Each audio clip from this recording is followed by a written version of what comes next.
আমরা আজকে আপনাদেরকে ছোট্ট একটা ভিডিওর মাধ্যমে ইনফরমেশন দেওয়ার চেষ্টা করব। আমাদের যে গাড়ির গিয়ার লিভার আছে, গিয়ার লিভারের মধ্যে অনেকগুলো সংকেত দেওয়া থাকে। সেই সংকেতগুলোর কি কি মিনিং সেটা আমরা ধারণা দেওয়ার চেষ্টা করব।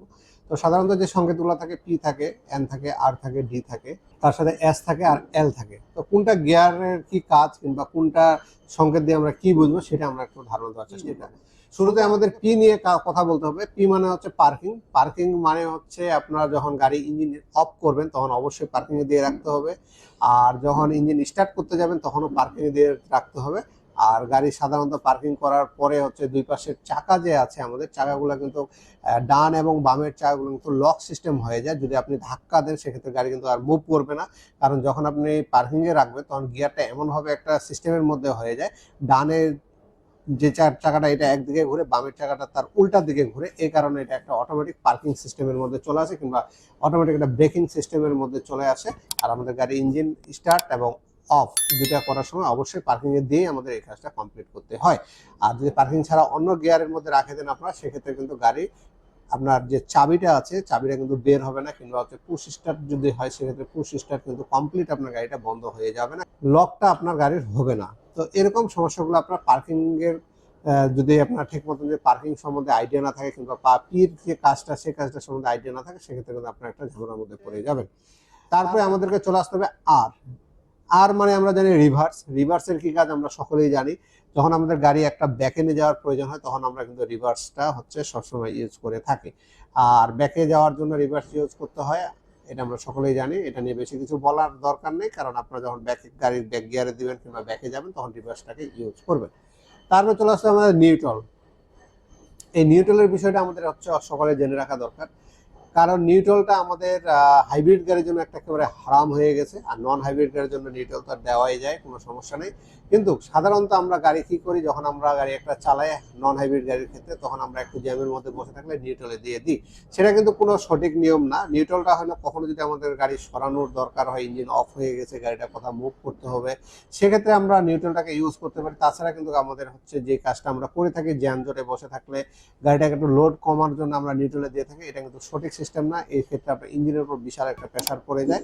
এই কারণে আপনারা যখন জ্যামে বসে থাকবেন তখন অবশ্যই পার্কিং মোডে দিয়ে দিবেন, তাহলে আপনারা এই সমস্যার সম্মুখীনগুলো হবে না যে আপনার গিয়ারের উপর লোড পড়তেছে, ইঞ্জিনের উপর লোড পড়তেছে, এরকম কোনো ইস্যু হবে না। আর নিউট্রালটা সাধারণত আমাদের গাড়ি এক জায়গা থেকে আরেক জায়গায় যদি গাড়ি কোনো কারণে বন্ধ হয়ে যায়, সেক্ষেত্রে আমাদের যদি ধাক্কা দেওয়ার প্রয়োজন হয় কিংবা কোনো গাড়ি দিয়ে হচ্ছে টো করে নিয়ে যাওয়ার প্রয়োজন হয়, সেক্ষেত্রে আমরা নিউট্রালটাকে ইউজ করতে হয়। কারণ নিউট্রাল ছাড়া আপনি যে কোনো গিয়ারে রাখলে আপনার হচ্ছে গাড়ি অটোমেটিক একটা লক হয়ে থাকে এবং গিয়ারটার কারণে আপনার গাড়িটা আর মুভ করে না, ঘুরতে পারে না। এই জন্য নিউট্রালটা দেওয়া। আর হাইব্রিড গাড়ি যেটা আমরা শুরুতে বলছিলাম, যারা চালান অবশ্যই নিউট্রালে দেওয়া একেবারেই ভুলে যাবেন।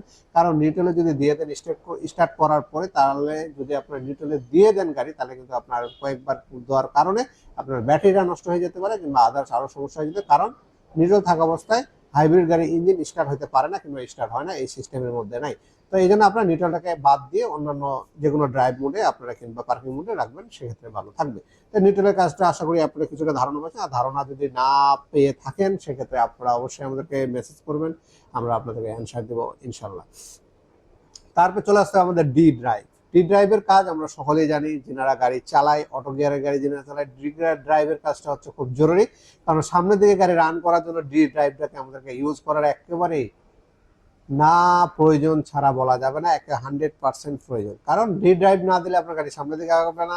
আর ডি ড্রাইভটা দিয়ে আমাদের পুরো গাড়িটাকে চালাইতে হয়, সেটা আমরা সকলেই জানি। তো এই বিষয়গুলো আপনারা একটু মাথায় রাখবেন। তার সাথে আমাদের আরো কিছু গাড়িতে এক্সট্রা ফিচার দেওয়া থাকে, আপনার এস দেওয়া থাকে, এল দেওয়া থাকে। তো এস এর কাজটা কি সেটা আমাদের জেনে রাখা দরকার। অনেক ভাইয়েরা হচ্ছে এই এস এর কাজটা জানে না। আর এই কাজটা না জানার কারণে যেনারা প্রিমিয় গাড়ি বিশেষ করে চালান কিংবা এলিয়ন, এক্সিও, এই গাড়িগুলো যেনারা চালান, ওনাদের গাড়িতে হচ্ছে গিয়ার বক্স নষ্ট হওয়ার অনেকগুলা আমরা এরকম কারণ পাইছি যে আপনারা এস এর ইউজটা ঠিক মতন জানে না।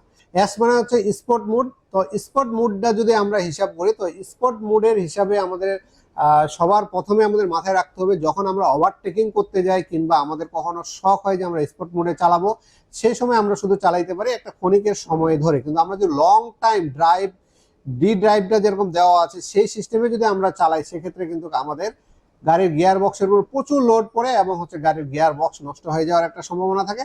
তো আমরা এসটা না ইউজ করে ডিতে দিয়ে রাখবো। যদি আমাদের কখনো ওভারটেক করার প্রয়োজন হয়, তখন আমরা হচ্ছে এসে দেবো, দিয়ে ওভারটেকিং গুলো শেষ করব, শেষ করার পরে আবার ডিতে দিয়ে দেবো। সেক্ষেত্রে আমার গিয়ারটাও ভালো থাকবে এবং আমি একটা স্পিডে আমি ওভারটেকিং করতে পারলাম, এই সুবিধাটা আমরা পেয়ে যাব। আর স্পোর্ট মোডে দিয়ে যদি আপনি সবসময় গাড়ি চালান, আপনার গাড়ির গিয়ার বক্সটার উপর প্রচুর লোড পড়বে এবং গিয়ার বক্স নষ্ট হয়ে যাওয়ার একটা সম্ভাবনা থাকে। আমরা অনেক গাড়িতে এরকম পাইছি যে গিয়ার বক্সটা নষ্ট হয়ে গেছে।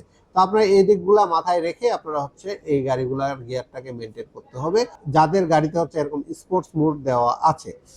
সেই সাথে এল সিস্টেমটা নিয়ে আমরা একটা আসলে বিশাল একটা কনফিউজন মধ্যে আছে। এল এর কাজটা কি? আসলে এলটা হচ্ছে ব্যাক গিয়ার, মানে আপনার গাড়ি যে স্পিডে ভাগতেছে তার চেয়ে যদি অধিক লোডের প্রয়োজন হয় তাহলে অবশ্যই আমাদের হচ্ছে গিয়ার শিফট করে নিচের দিকে নিয়ে আসার প্রয়োজন আছে। যারা ম্যানুয়াল গাড়ির সম্বন্ধে আইডিয়া আছে কিংবা বাইক চালানোরা সকলেই জানেন, যদি আমার 5 নম্বর গিয়ারে থাকার পরে যদি একটা উঁচা জায়গায় যদি উঠতে যাই, পাহাড় কিংবা নিচের দিকে নামতে যাই, সেক্ষেত্রে যদি আমার গিয়ারটা 5 নম্বরে থাকে, আমি যদি গিয়ারটা শিফট করে 3 নম্বর কিংবা 4 নম্বরে না নিয়ে আসি, সেক্ষেত্রে আমি পাহাড়ে উঠতেও আমি পারবো না, কিংবা নিচের দিকে নামতে গেলেও আমি কিন্তু ব্যালেন্স রাখতে পারবো না। তো যখন আমরা পাহাড়ের দিকে উঠবো এল দিয়ে, তখন হচ্ছে আমার গাড়ির অটোমেটিক হচ্ছে আগের গিয়ার যে শিফটটা থাকে 4 নম্বর 5 নম্বর, সেটা থেকে কমে যায়, যেটাতে লোড দিতে পারবে গাড়ি অটোমেটিক কন্ট্রোলারের মাধ্যমে গিয়ারটাকে সে হচ্ছে নিয়ন্ত্রণ করে নেয় এবং হচ্ছে গিয়ারটার পরিমাণটা কমায় দিয়ে আপনি হচ্ছে পাহাড় ওঠার সময় সে একটা পর্যাপ্ত শক্তির ব্যবস্থা করে দেয়। আর যখন আমরা নিচের দিকে নামতে যাই, পাহাড় থেকে যদি হিসাব করি আমরা নিচের দিকে ডাউন জায়গায় নামবো, সেই সময় হচ্ছে সে একটা ব্রেকিং এর কাজ করে, এলএ দেওয়া থাকলে একটা ব্রেকের সে কাজটা করে। এইটা যদি আমরা দিই তাহলে যখন নিচের দিকে যাবো, যদি আমাদের গাড়ি ব্রেক ঠিক মতো না ধরতে চায়, সেক্ষেত্রে সে অটোমেটিক একটা গিয়ারকে দিয়ে সে হচ্ছে আমাদের গাড়িটাকে হচ্ছে একটা ব্রেকিং এর সিস্টেমের মধ্যে নিয়ে চলে আসে। তো এইগুলা হচ্ছে এল এর কাজ। সেই সাথে আমাদের যে হাইব্রিড গাড়িগুলো আছে সেগুলোতে হচ্ছে পাওয়ার মোড একটা দেওয়া আছে। পাওয়ার মোডটার কাজটা হচ্ছে যখন আপনি গাড়ি স্পোর্টসে চালার চিন্তা ভাবনা করবেন, যেটা আমরা আগে বললাম যে নন হাইব্রিড গাড়িতে হচ্ছে এসের যে কাজটা, সেই কাজটাই যখন আপনি পাওয়ার মোডে দিবেন, তখন আপনার ওই এসের কাজটাই হচ্ছে পাওয়ার মোড। যখন আপনি স্পোর্টস মোডে চালাতে যাবেন, গাড়ি দ্রুত ভাগিয়ে যাবেন এবং আপনি শর্টকাটে স্পিডটা উঠাতে যাবেন, তখন পাওয়ার মোড দিবেন।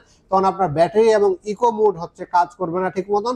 আপনার ডাইরেক্ট তেলের মধ্যে গাড়িটাকে প্রেসার দিয়ে তেল বেশি খাবে, কিন্তু আপনার গাড়ি ভাগবে প্রচুর, রান করবে প্রচুর, স্পিডটা উঠবে খুব স্মুথ ভাবে। তো আমাদের এগুলো মনে হয় প্রয়োজন নেই, বাংলাদেশের রাস্তায় আসলে ওভার স্পিডে গাড়ি চালানোর ওরকম রাস্তা নেই। তো আমরা এগুলোকে না দিয়ে নর্মাল মোডে চালালে, আমরা ইকো মোড কিংবা ইভি মোডে চালালে আমাদের গাড়ির মাইলেজটা ভালো পাবে এবং গাড়িটা আমাদের সুন্দর থাকবে, গিয়ারের কোনো সমস্যা হবে না, আরো আদার্স কোনো সমস্যা হবে না। তো এইরকম বিষয়গুলো আছে। তো আরো অনেক গাড়িতে অনেক রকমের গিয়ারের সিস্টেম দেওয়া আছে, আমরা এতগুলো আসলে পাই নাই, কিংবা যদি নতুন সিস্টেম থাকে আপনারা জানতে চাইলে কমেন্টে জানাবেন, আমরা এটা সম্বন্ধে একটা আপনাদেরকে আইডিয়া দেওয়ার চেষ্টা করব। তো সবাই ভালো থাকবেন। আর যেনারা এখনো হাইব্রিড গাড়ির কাজ শিখতে চান, এখনো শিখেন নাই, ওয়ার্কশপ চালাচ্ছেন, আমাদের এখানে ট্রেনিং এর ব্যবস্থা আছে। আপনারা চাইলে আমাদের এখানে মাত্র 8,000 টাকায় 1 মাসের একটা কোর্স আছে, সেটা আপনারা করে হাইব্রিড গাড়িগুলো আপনার কাজগুলো সুন্দরভাবে করতে পারেন। স্ক্যানার চালানোটা শিখতে পারেন, আমাদের এখানে স্ক্যানারও অ্যাভেলেবেল পাওয়া যায়। স্ক্যানার চালানো শিখে একটা স্ক্যানার নিয়ে যায় আপনার ওয়ার্কশপে, আপনি সুন্দরভাবে কাস্টমারদেরকে আপনার সার্ভিস দিতে পারবেন, সেই ব্যবস্থা আমাদের এখানে চালু করা আছে। সেই সাথে হাইব্রিড এবং নন হাইব্রিড যে কোনো পার্টস এবং সার্ভিসের জন্য আমরা আছি সবসময়। যদি আপনাদের কোনো সার্ভিস প্রয়োজন হয়, আপনারা সরাসরি চলে আসবেন, আমাদের ওয়ার্কশপে ভিজিট করার দাওয়াত থাকবো, চা খাওয়ার দাওয়াত থাকবো এবং আমাদের সাথে একটা সৌজন্য সাক্ষাৎ করার দাওয়াত থাকবো। সবাই ভালো থাকবেন, আমাদের জন্য দোয়া করবেন। নতুন এরকম ভিডিও ইনফরমেশন পাওয়ার জন্য অবশ্যই আমাদের চ্যানেলটিকে সাবস্ক্রাইব করে রাখবেন। সবাই ভালো থাকবেন, ধন্যবাদ।